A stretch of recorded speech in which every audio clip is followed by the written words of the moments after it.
today I would like to present you some little experience about getting prescient knowledge. It won't be about technological forecasting, even I'm going to show you an example which was developed one of my students last year in Polytechnico di Milan. First of all, I would like to disclose a little bit what do I mean when I'm saying prescient knowledge. How I arrived at this prescient knowledge and why it is not forecasting anymore. The story is following, as any story can start once upon a time, right? When I watched scientific news at Science Daily, I found very interesting news to my mind at this time. I saw a title, In Search of Time Travelers. Isn't it interesting? Time Travelers. In Search of Time Travelers. Wow, I said. How did they? And the people behind this article, they were serious people, astronomers, and students of one of the professors. And what they did, in fact, they had an idea that if the time travelers, they are among us, okay, we can use the social networks like Facebook, and we can use the Google search, and we can see, did the terms which emerged today, did they appear in the past? Like something about the new comet, which nobody could predict that it will appear, but did somebody told about this comet in advance? Well, they made very sophisticated, rigorous search, and they published a paper in serious journal about. And at the end of this paper, the conclusion was, no, we didn't find any time travelers. But for me, it was very interesting to see how did they look for these time travelers. They tried to identify prescient knowledge. Prescient knowledge means the knowledge which are useful in the future. I suppose everyone in this room have an experience that you tried to do something. You put a lot of efforts about, but later on, when you arrived to your target, you said, oh, come on, it could be done much more easy. There is a shortcut. Do you have such experience? Right? So, the prescient knowledge, it means you know how to go somewhere that you've never been before. The shorter way. This is meaning of knowledge useful in the future. But how to get them? And why it is difficult to get them? First of all, I would like to start with a definition of knowledge in order to make a clear statement why it is difficult to get prescient knowledge. Usually, how do we get knowledge? We have certain information, we have certain skills. Thanks to skills, we have certain understanding that we gain through learning or experience. And if you look carefully to what we mean when we say knowledge, we can realize that they always come from the past.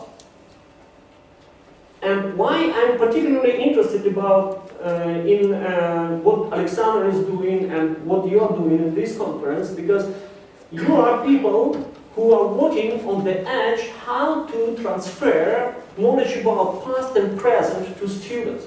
Okay? My task is to transfer knowledge about future.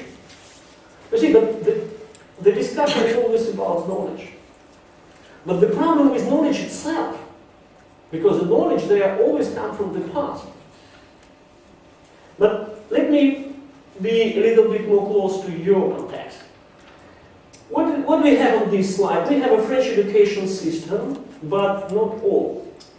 Starting from primary school and until to the age 16. And after that, we have another 10 years.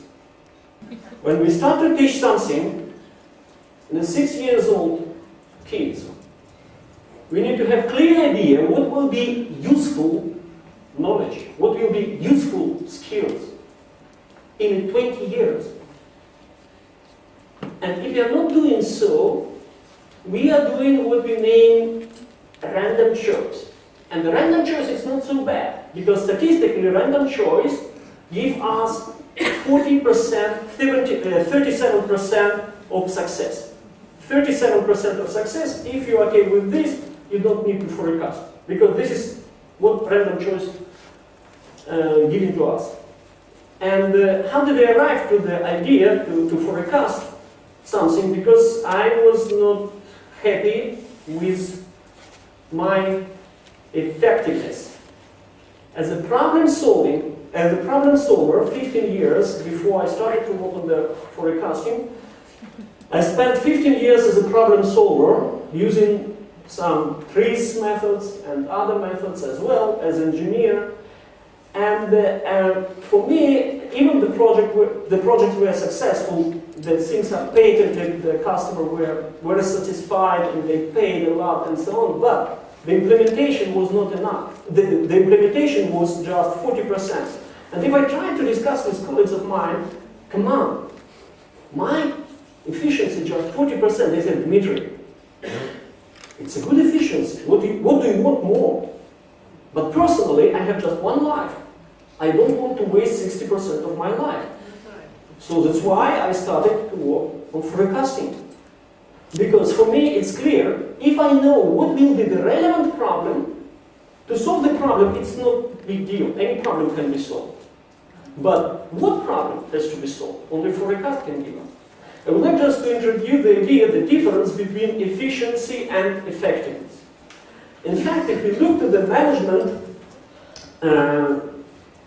in broader context, not only education management, they distinguish the efficiency and effectiveness. For instance, one of the classical definitions is efficiency is doing right the things right, when effectiveness is doing the right things.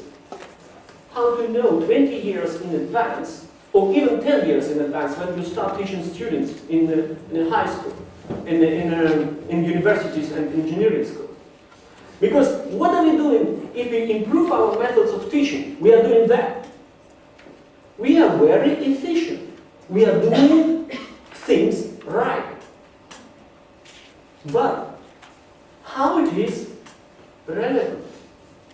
How do we know what is the right knowledge to teach?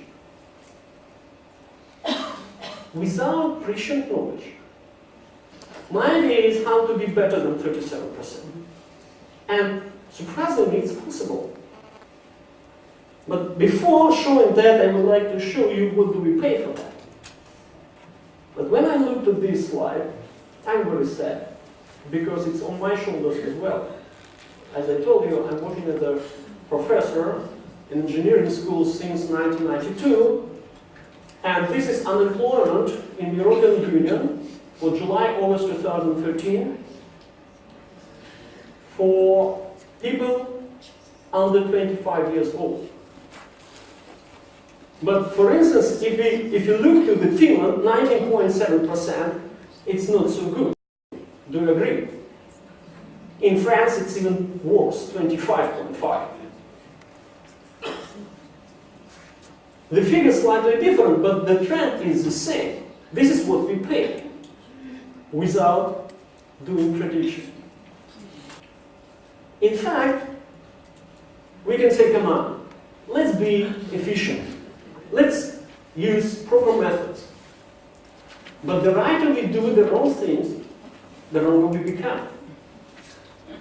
The faster you run in one direction, the far you are from your destination, isn't it? And so, my question is to you, that I would like to stress about.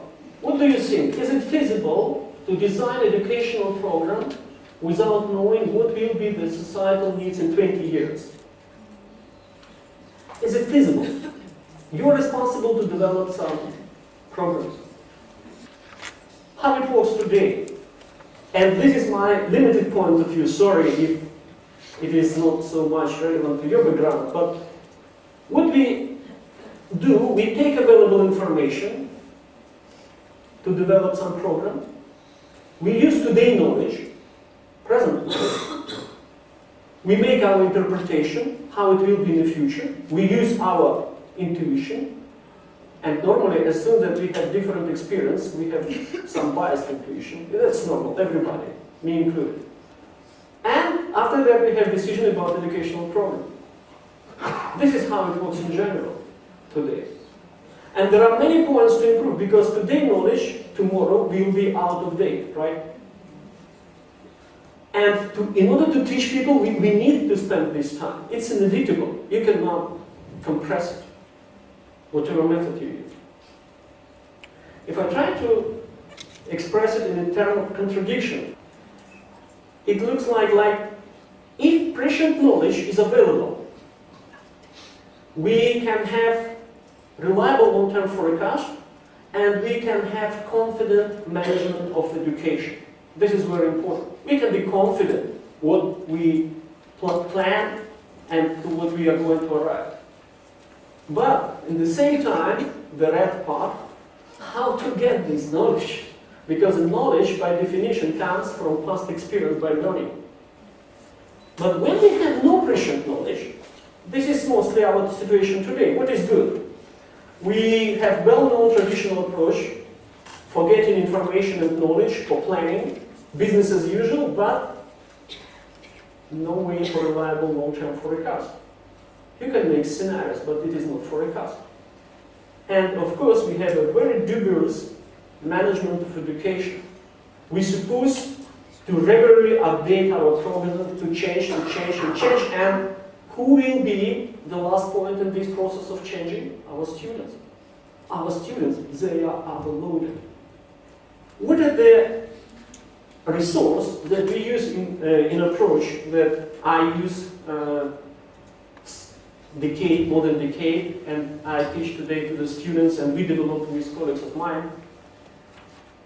The idea is the following, that the problems can be used as knowledge from past in order to have prescient knowledge, in order to have reliable forecast about future. Because the problems are more important than solutions. When you get information, this school use this method, this school use this method. But what kind of problems do they solve? Because these solutions, they can become obsolete when problems will remain. What do I mean, the problems? And this is a main premise, if you like, when we use in the framework of our research in future methodology. When I'm saying problems, let me give you an example. Okay? What you have on this slide, this is a map of ancient Rome. Today, everybody experiences with the problem of traffic jams. Am I right? Traffic jams are terrible. You have to be in time, but you are blocked for 1 hour. Okay? And we have larger, wider roads, but it doesn't solve the problem. In ancient Rome, more than 2,000 years ago, they had the same problem exactly. What was the solution in ancient Rome? For the vehicles, you was not allowed to enter the Rome in a day, only at night. If you need to enter Rome in a day, you have to be on foot. You see, they had the same problem. I have a question for you, just for thinking about. What about problems of education? What do you think? Have they changed essentially since Mr. Gutenberg invented printing machine? I'm not ready to show you system of problems from education, but I would like to show you the way how it can be built. And if you are interested, you can learn how to do so, and you can do it yourself. And in order to do so, I'm going to use an example about public transportation in Italian cities. This study was done one of my students last year in a mode of 64 hours training course. What was the initial problem? The problem, the question that this student, this is Alberto Lavatelli, okay, that as he stated, he would like to know what will be the next generation, next step of public transportation in Italy in particular. And for this purpose, he used knowledge about problems. How did he start? First of all, we started with collecting and capitalizing the problems. For that, we use system operator. But when we use system operator, we took it from not only from technological context, because only from technological context it doesn't work. We took context social, economics, technological, and environmental. And if you take just one context, you will never forecast, because it has to be harmonized with all parts of your, what we name super system that your system belongs to. When we are teaching our students, when we are working with them, what we are doing really from the context of society, we increase mental capital of our country. What next? We try to see drivers and barriers from these four context point of view and summarize what are the drivers who would push process ahead on the line of evolution, and what are the barriers which prevent us to go. And this is a raw material in order to have a list of problems. This student, he collected 22 problems about public transportation in Italy. What he did next with these problems, he checked them through the system operator, because they have to be consistent. If there is inconsistency, it doesn't work. This is a way how do we bypass biases. The people who are doing such a study, they change their mind a lot about subject of the study that they had at the beginning. They arrive to a very surprising conclusion that they did not believe at the beginning. And this is regularly happens. What we do next, this is 22 problems that he collected. And he reformulated these problems in the shape of contradiction. I showed just 4 contradictions, but they were 22 contradictions. And these contradictions, they are not only technical contradictions, like what kind of vehicle we will use in public transportation next decade, but they were also social contradiction, economic contradiction, environmental contradiction, and social technological contradiction as well. The contradiction, this is a formal model that we use in order to capitalize knowledge about problems. And this is very useful technique, very useful model in order to get rid from personal biases, if you like, in order to learn more about the problem. So, in order to have the system view on one picture of these 22 problems, we connect them into the network of the problems. And what is very interesting, that with this network of the problems, we can learn a lot. We can know what are the most critical problems. Problems that have to be addressed first. Not problems that you are specialist in. In some projects, people even didn't think about these problems at the beginning. Another, we arrive to critical to future features, which is very interesting as well. What will be the critical for future? Not what you believe that, for instance, the solar panel will be the main source of electricity, or, for instance, the tram or buses will be the most useful public transportation means.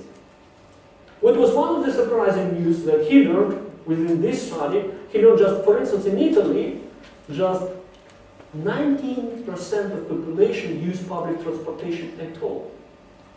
Another point that we can learn from this map, and we can use it many different ways. But what is most important, that this is a system of problems. It is not problems that are most interesting for certain person. And usually such a map is developed in a group.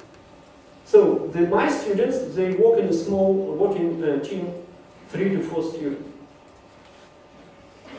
We use network of contradictions for getting prescient knowledge to identify and measure critical to X, critical to our subject of study, features of future system.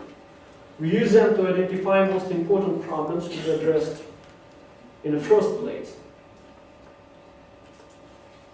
We use this network of problems to localize existing solutions according to problems. You said, okay, good. Somebody suggests a solution, new method. What kind of problem we solve with this method? Yeah, this method can be very attractive, very interesting. But if it does not solve any problem, we can use also to monitor evolution of system in time. we can see how problems are solved in time. But any solution will be, remember, obsolete in the future. Sooner or later, existing solution will disappear and will be replaced by another one. But problem they will remain. We can use this network of problems to support strategic decision and planning. And this is how it is used today in most of the output of our product. And our colleagues, our partners, and our clients, they use this network of problems sometimes such a way that I couldn't even imagine that it can be used. We just met each other, they start to talk about, and they said, come on, how did you arrive? But do you remember 5 years ago, we developed together network of problems. And let me show you about story about public transportation. How it looks like, the description of future system. How it looks like. We use ENV model. You see, this is the features, but they are measurable, these features. For instance, this was the answer about public transportation in Italy for 20 years. It will increase from 90% to 25%. How particular public transportation will grow in a time in terms of passengers. How different kind of public transportation will evolve in a time in different city conditions. And description of next system. This is ENV model that was presented just by previous presenters, but not on the level of existing system. But this is description of future system. Well, let us see how this can be applied for our famous decision making. First of all, when we use this approach, we can always monitor and keep data up to date. We know what kind of data we have to collect. We have knowledge about problems, which are much, much more long life than knowledge about solutions. And we have consensus interpretation. This is a teamwork, usually. And we have intuition. Without intuition, it doesn't work. But this is conscious intuition. It's not anymore biased intuition. This is intuition which is based on the study, which is done in purpose. And this is very important, because without intuition, no decision making. And we have decisions which are problem-based decisions. Not based on one problem, but based on the system of the problem.